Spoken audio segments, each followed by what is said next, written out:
Hi everyone, कैसे हैं आप लोग। मैं तो बहुत अच्छी हूँ, बहुत बढ़िया।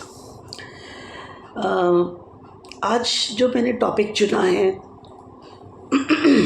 बहुत ज़्यादा चैलेंजिंग है पेरेंट्स के लिए भी और हमारे नेबरहुड के लिए भी, इवन स्कूल्स के लिए भी, जो स्कूल में टीचर्स एंड स्टाफ है और जो बच्चे आपस में कोलीग्स हैं उनके लिए भी। आजकल के बच्चों का जो बिहेवियर है वो इतना अग्रेसिव हो चुका है, इतना ज़्यादा एग्रेसिव हो चुका है कि पेरेंट्स भी उसको कंट्रोल नहीं कर पा रहे हैं। जबकि अगर मैं ये कहूँ कि इसमें 90% जो रिस्पॉन्सिबल हैं इस बिहेवियर के बच्चों के, वो पेरेंट्स ही हैं।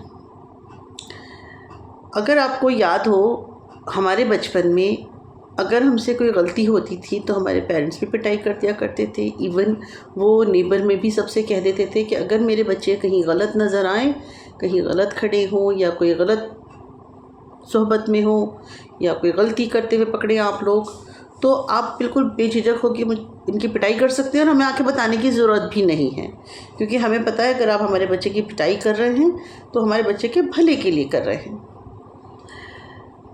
लेकिन आजकल के जो पेरेंट्स हैं वो ऐसे नहीं हैं। इवन हमारे जो पेरेंट्स थे वो स्कूल में टीचर को भी जाके परमिशन देते थे कि अगर मेरा बच्चा पढ़ाई नहीं करता है, बदतमीज़ी करता है, किसी के साथ मिसबिहेव करता है, तो आपको पूरी छूट है हमारी तरफ से कि आप हमारे बच्चे के साथ कैसे भी उसको टैकल कर सकते हैं, उसकी पिटाई भी कर सकते हैं, जिस तरह से भी वो सुधार सकता है, आपको पूरी आज़ादी है। मांस आपका है, हड्डियां हमारी हैं।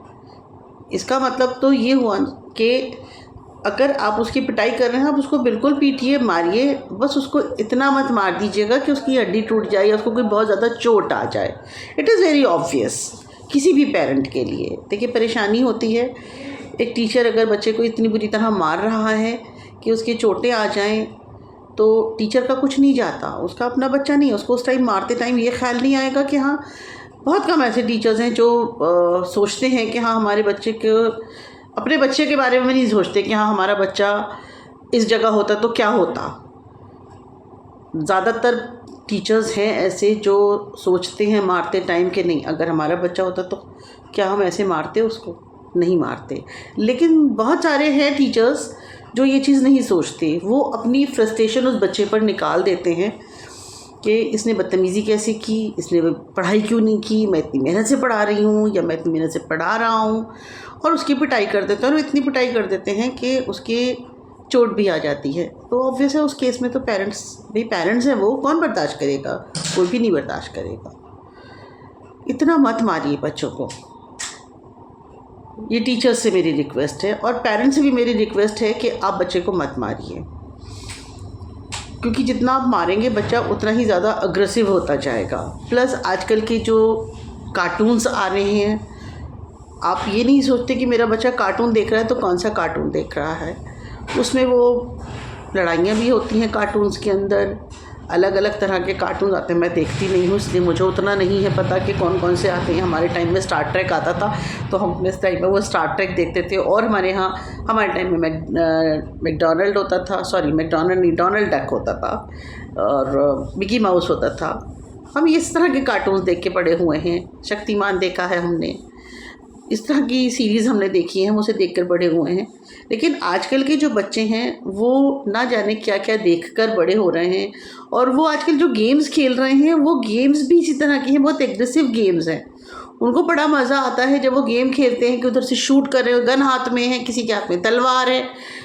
वो सारा जो एग्रेसिवपन है, जो उसके अंदर एग्रेसिवनेस वो दिखा रहे हैं, मार रहे हैं किसी भी कैरेक्टर को, तो वहाँ पर उनके मन में ये होता है, कहीं ना कहीं सवाल आता है, मैं इसमें फ़ोन में मार रहा हूँ लेकिन काश ये मेरे सामने होता तो मैं इसे मारता। तो वो कहीं ना कहीं उस बच्चे के अंदर वो फ्रस्ट्रेशन इतनी ज़्यादा डेवलप हो जाती है कि बच्चा कुछ ज़्यादा ही एग्रेसिव हो जाता है, चाहे वो फ्रेंड्स के साथ हो, चाहे वो क्लासमेट्स के साथ हो, या आसपास में जो आपके लोकल में सराउंडिंग्स हैं, बच्चे हैं, उनके साथ हो। इवन पेरेंट्स के साथ भी हो जाते हैं बच्चे। कितने केसेस आपने देखे हैं, रील्स देखी हैं कि बच्चे को अगर मोबाइल भी नहीं दिया माँ ने तो बच्चे ने बैट से मार दिया माँ को। इस तरह के तो ना जाने कितने इंसिडेंट्स हैं। ये तो मैं सिर्फ एक ही बात कर रही हूँ, बहुत सारे ऐसे इंसिडेंट्स होते होंगे कि जो हमें पता भी नहीं है और हो चुके हैं।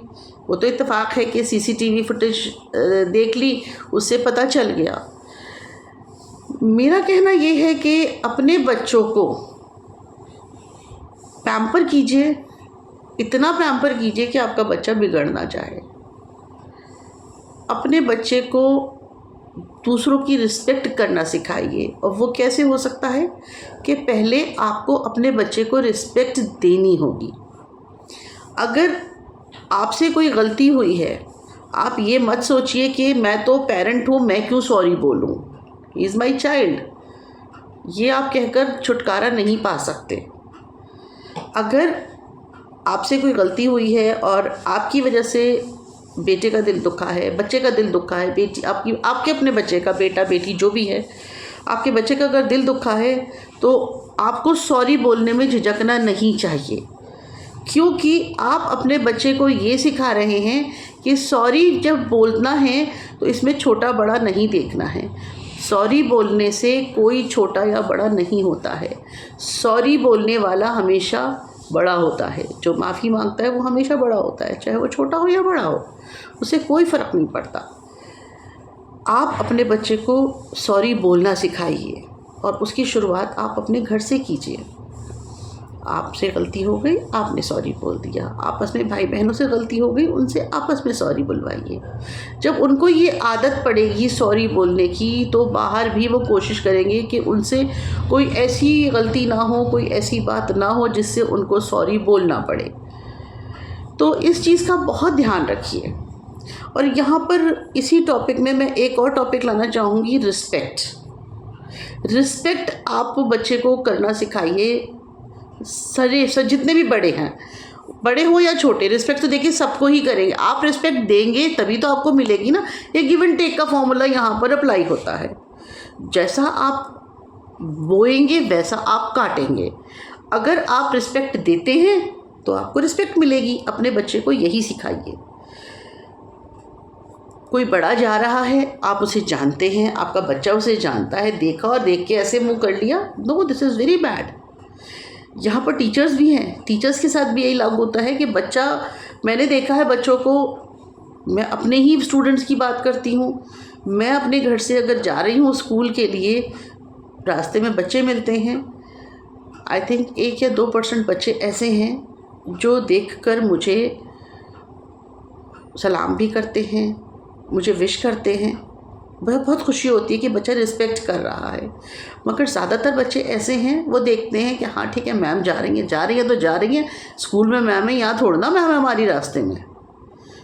आप लोगों को याद होगा कि हम लोग जब स्कूल में पढ़ते थे, अगर हमें हमारी टीचर मिल गई तो हमारी जान निकलती थी, यार मैम आ रही हैं हमारी कोशिश रहती थी कि हमारा सर नीचे और हम चुपचाप निकल जाएं, लेकिन हम फिर भी विश करते थे अपनी टीचर को।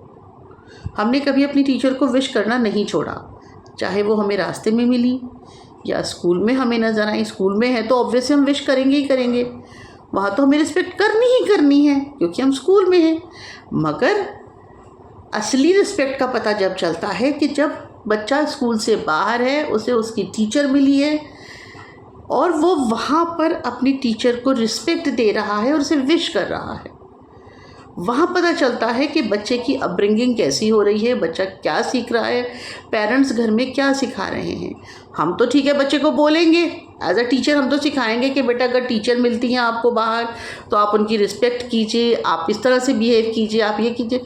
वो तो हम सिखा रहे हैं कि भाई हमारी रिस्पेक्ट करो, वो उनकी मर्ज़ी है, वो करें ना करें। मगर अगर पेरेंट्स उनको ये चीज़ सिखाते हैं तो वो सिर्फ हमारे लिए नहीं सिखा रहे हैं, वो आप अपने लिए भी सिखा रहे हैं। सराउंडिंग में जितने भी उनके बड़े हैं उन सबके लिए सिखा रहे हैं आप अपने बच्चे को। उन्हें रिस्पेक्ट करना भी सिखाइए। हम अगर सिखाएंगे तो बच्चे को होगा कि हाँ मैम हमें बड़ों की रिस्पेक्ट करना सिखा रही हैं। मगर आप अगर सिखाएंगे तो आप सिर्फ बड़ों की ही रिस्पेक्ट करना नहीं सिखा रहे हैं, आप टीचर की भी रिस्पेक्ट करना सिखा रहे हैं। साथ साथ आप बच्चे को ये सिखा रहे हैं कि पेरेंट्स की भी रिस्पेक्ट करनी चाहिए। तो इस चीज़ का बहुत ध्यान रखिए कि आपका बच्चा एक तो एग्रेसिव ना हो और एक वो रिस्पेक्ट करने वाला बने। एग्रेशन उसका धीरे धीरे कम कीजिए। आजकल जिस तरह से एग्रेशन बढ़ता जा रहा है, हालात बहुत ख़राब होते जा रहे हैं बच्चों के। आप यकीन करिए, बच्चे क्लास में टीचर होती है और आपस में अगर उनकी कोई बात हो जाए किसी भी चीज़ को लेकर, एक दूसरे को बहुत ज़्यादा अब्यूज़िव लैंग्वेज यूज़ करते हैं, लिटरली गालियाँ देते हैं, फिर टीचर कंप्लेंट देकर आती हैं। That's really very bad. मुझे पता है कोई भी पेरेंट, आप हो, मैं हूँ, या कोई भी पेरेंट हो, कभी भी अपने बच्चे को गंदी लैंग्वेज नहीं सिखाते हैं। कोई भी अपने बच्चे को अब्यूज़िव लैंग्वेज नहीं सिखाना चाहता। होते हैं बहुत सारे लोग, बड़े खुश होते हैं बच्चा जब तोतली ज़ुबान में कुछ बोलता है, उनको लगता है कि हाँ बच्चा गाली दे रहा है, बड़े खुश होते हैं, बच्चे से बार बार बुलवाते हैं। आप ये नहीं सोचते, आज वो बच्चे की तोतली ज़ुबान आपको अच्छी लग रही है, बच्चे को लग रहा है कि मैं बहुत अच्छी बात बोल रहा हूँ, तो वो जैसे जैसे बड़ा होता है वो गालियाँ देना लगता है। उसके बाद फिर आप उसको मारते हैं। नो, क्यों मार रहे हैं भैया? सिखाया तो आपने ही है ना उसको, अब क्यों मार रहे हो? उस टाइम जब तोतली ज़ुबान उसकी अच्छी लग रही थी, उस टाइम तो उसे कुछ नहीं कहा, उस टाइम तो आप बहुत खुश हो रहे थे। तो आप इस चीज़ का ध्यान रखिए, ख़ास तौर से जिनके छोटे छोटे बच्चे हैं, जो अभी बोलना भी नहीं जानते हैं, बोलना शुरू कर रहे हैं, उनके साथ आपको एक्स्ट्रा केयर के साथ काम में लेना है। आपको उनसे इतने प्यार से बात करनी है। आप जनाब से बात कीजिए। आप अगर उनसे आप से बात करेंगे तो बच्चे को भी आपसे ही बोलना आएगा। आप तू करके बोलेंगे तो बच्चा तू बोलेगा, आप तुम बोलेंगे तो बच्चा तुम बोलेगा, आप बोलेंगे बच्चे को तो बच्चा भी आपको पलट के आप ही बोलेगा। मैं उम्मीद करती हूँ कि आप लोग मेरी बात पर थोड़ा सा गौर करेंगे। अगर मैंने कोई गलत बात की हो, आपको हर्ट हुआ हो, तो मैं उसके लिए आपसे माफ़ी मांगूंगी। मैं माफ़ी मांगती हूँ, I am sorry for that. मुझे बताइएगा ज़रूर अगर आप हर्ट हुए हैं मेरी किसी भी बात से, और अगर मेरी बातें अच्छी लगी हैं तो आगे ज़रूर पहुँचाइएगा, शेयर कीजिएगा, और अगर बहुत ज़्यादा अच्छी लगे तो कमेंट भी कर दीजिएगा, और अगर अच्छी नहीं लग रही है तो प्लीज़ मुझे क्रिटिसाइज़ ज़रूर कीजिएगा। मुझे क्रिटिसिज्म बहुत पसंद है, मुझे ज़रूर क्रिटिसाइज़ कीजिएगा। सब्सक्राइब करना मत भूलिएगा, सब्सक्राइब ज़रूर कीजिएगा, सो दैट आने वाले टाइम में मेरी जो भी वीडियोस मैं अपलोड करूँगी वो आप तक जल्द से जल्द पहुँचे। Thank you so much, bye bye.